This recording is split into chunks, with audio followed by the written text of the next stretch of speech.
Hello, hello, my friends. It's Jill Osborne, Interstitial Cystitis Network. It is Sunday, September 1st of 24, and it is time for another live support meeting. Now, I've been gone most of the summer because I had breast cancer surgery. The girls have moved on to a happy. And I'm very happy to report that my lymph nodes were clear, my surgicals were clear, and I am essentially cured.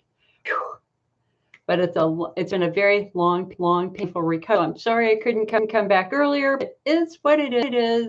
I'm happy to be here. So I have a lot of things I want to talk about today. But the very first thing I want to do is I want to take a moment. I just want to thank ESC Healthcare Solutions, the company that makes Preleaf. Preleaf is the most popular treatment in the IC community and has been used by tens of thousands of patients in the last 30 years. They've sponsored this support group meeting for more than a decade now, and I don't thank them enough. I need them more. It's activating calcium glycerophosphate, neutralizes irritating acids and foods, and drinks before they irritate your bladder. 2 tablets will reduce 97.5% of the acid and 6 ounces of coffee, 99.8%. 99% of the acid in 8 ounces of Coke, 95% in ounces of light beer, and so many more things. From pasta sauce to lemonade, you name it. Is an option that you can explore. So we definitely want to say thank you to that company for being so active in the world for so long. We are incredibly grateful. If you're interested in trying it, you can find it over on the iWork website in our shop. Thank you. Here's the picture. Okay, so thank you, Gay. Really appreciate it. Hello, Deborah. Hello, Nicole. I'm so glad to be back. As you can tell, I feel better today than I did last week. We are live streaming right now. When I'm here, I'm looking at Facebook. When I'm looking over here, I'm looking at YouTube. I need to sing this on Instagram. The girl can only do so much. That's for sure. September 1st, IC Awareness Month, my friends. This is so big because gosh, so many things I want to say about IC Awareness Month. It wasn't long ago that men and especially women who had pre-urgency pressure pain for which their doctor could not find any cause were told that it was all in their head. Some were admitted to mental hospitals. I've worked with them. I have one good friend with IC who literally, when she out for her frequency urgency, was sent to a mental hospital in an ambulance, and she was tied to the gurney. They would not stop and let her use the bathroom for a 2-hour drive. She was screaming when they got there. Very severe IC patient, severe pain. So they get to the hospital. They unbuckle her, and she begs, "Can I please use the room?" They went, "Only one of us are in there with you." She's like, "Okay, fine." She pees. 2 hours later, she had a personal apology from the head of the hospital. Said that they were wrong in her too there, that she had a legitimate medical condition, and he sent her back to a legitimate hospital that would care for bladder symptoms.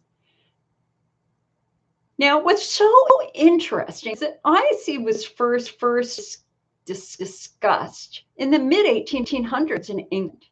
And if you look at that journal article back then, like almost 200 years ago. Was it 200 years ago? Hold on. 150 years ago, 160 years. Okay. It describes eyes perfectly. Frequent urgency pressure pain. Uses some old language, It's a perfect. So we knew happening back then. Then in the early 1900s, Dr. Guy Hunner helped to invent the cystoscope, where they could look inside the bladder. And when he looked inside an IC bladder, what he saw were wounds, the typical Hunner patient today. That's why we call them Hunner's lesions or Hunner's, because he's the guy who found it around 1920s. Then during the World War II era, 1940s, they figured out that men had, children had this. Legitimate. And then in the 1950s, two pricks of doctors published a case study of a young woman who had frequency urgency pressure pain. And they suggested that it was, quote, unexpressed anger manifest in the pelvis. They defined it as a mental condition. And that us back 100 years. And from literally that time all the way up until almost 1990, many medical schools taught young doctors that ICE is in fact mental and emotional. Dr. Dan Brook. Oh, Nicole says she's hearing reverb. Ooh, I don't know why, honey. Here, hold on. You know, Deborah hears it too. Hold on a sec. I might be able to switch microphones.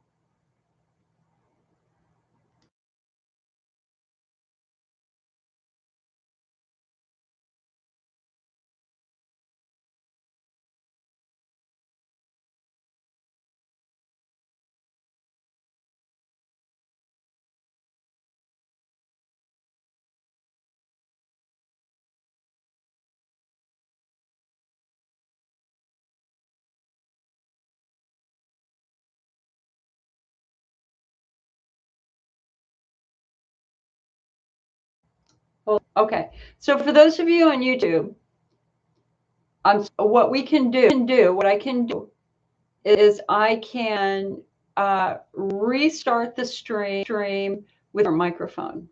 You tell me, do you want me to do that?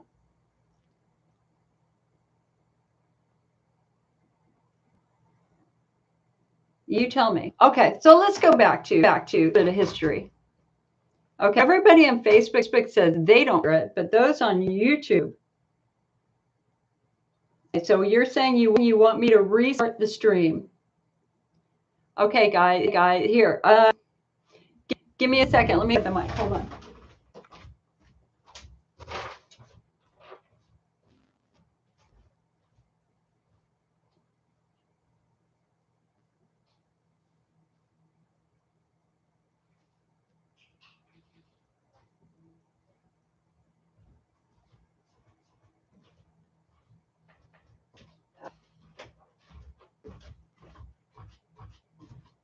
Oh, this is gonna be tricky. You guys just hold tight, okay? Hold tight. Let me. I've only got. Okay, let's try this as a test first. All right. Testing 1, 2. Is this better on YouTube? Can you hear me better now, or not?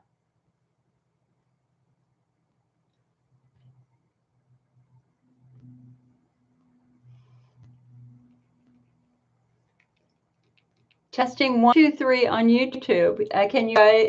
How is the sound now? It's better. Okay. Good. Okay. Let's see what that is. Let me move this mic over here. Okay, that'll help. Okay. Andrea says it's amazing the amount of medical professionals that still don't validate this disease. The amount of medical professionals that talked down to me when I was diagnosed in late 20s, even after having a urologist do a scope to see in my bladder, which is part of the diagnosis, was too many to count. Absolutely. And we can go back, and we absolutely can blame this on these two doctors in the 1950s who published their paper where they said IC was mental emotional. All the way up till the 1990s, medical schools taught and suggested that I is mental and emotional, and the best thing you could do with it is send them to psych. Now, what was really interesting, what was super interesting back then was Dr. Dan Burkhoff, who was national IC doctor, pain doctor. He was our pain specialist, and he shared what he got in medical school. He went to medical school. So he did a one-day intensive urology seminar where he was an interesting doc. They were just going through all of the urology stuff. And at the very end of it, the lecturer was literally packing up to go. I was at the podium packing everything up. Been a long day, 8 hours of lectures. The doc goes, "Oh, wait a second. There's something I need to tell you. I need to tell you about interstitial cystitis. These patients will drive you crazy, and it's all in their head. The best thing you do is send them to psych." And then he's like, "What else should we do?" "Well, we'll take out their bladder." Well, one of Dr. Burkhoff's students raised his hand and said, "Why would you take the bladder out if it's all in their head? Why would you do that?" At which point in time, the lecturer really answered that and quickly got out of him. So you have to understand that a lot of urologists got very, very, very mixed messages. So the reason why IC awareness is so incredibly important now is because we have to work hard together to reverse that. Because the U.S. government has put $100 million into IC research now. It's a real pelvic pain condition for which there are many different variants. But there are patients out there who have been suffering in silence for a long time. And the goal of IC Awareness Month is to reach them.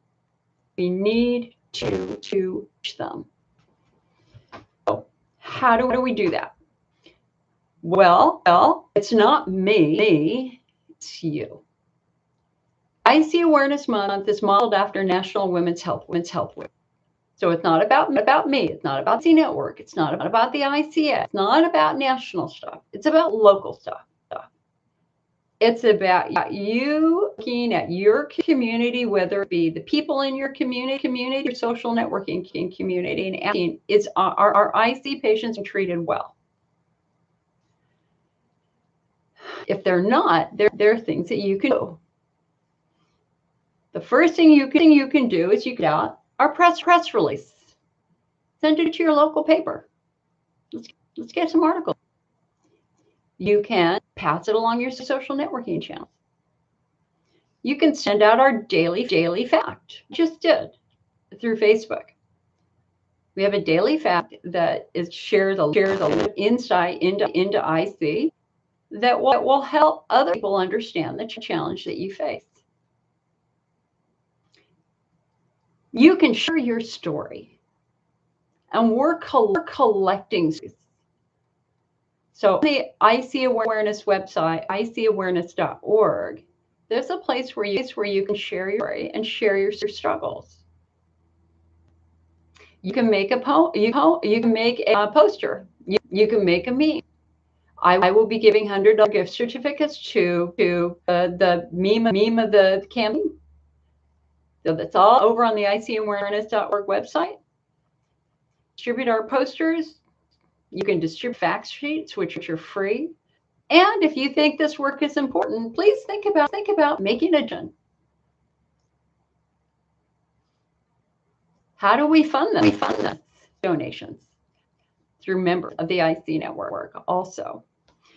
So anyway, IC Awareness Month is the single most important educational campaign that we can do, and we have to do it together. Okay, so for those of you on YouTube, I'm going to restart it because you're having problems. So I'm going to end the stream and then I'll start it back up, okay? Facebook, please, you guys hold tight. We are having